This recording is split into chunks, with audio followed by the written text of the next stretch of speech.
तो जैसे कि कल मेरे बेबी का बर्थडे था और हम परसों नाइट में बर्थडे सेलिब्रेट करने के लिए निकल चुके थे, क्योंकि हमने एक रिसोर्ट बुक किया था। तो हम वहाँ जा रहे थे। रास्ते में ही वो शॉप मिलती है जहाँ से हम हर बार केक लेते हैं। तो ये केक मैंने निकाल लिया था अपने बेबी के बर्थडे के लिए। फिर मैं कैश काउंटर पर गई, पैसे दिए और अपना केक लिया और वहाँ से रवाना हो गई।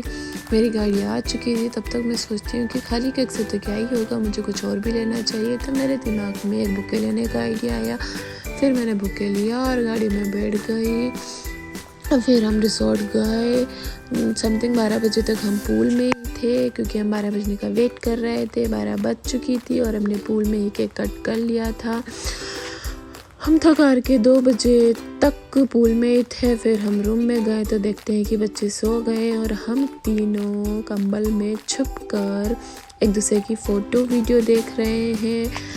फिर सुबह हो चुकी थी, मुझे नींद आ नहीं रही थी क्योंकि मेरा हाथ पैर बहुत दर्द कर रहे थे। सुबह की 5 बजे से मैं उधर उधर भटके खा रही हूँ। फिर जैसे तैसे मैंने सुबह की 10-11 बजाई और फिर हम पूल में गए और हम तीनों एक दूसरे के साथ खेल रहे हैं। बच्ची मेरे पूल से निकलने का नाम ही नहीं ले रही है।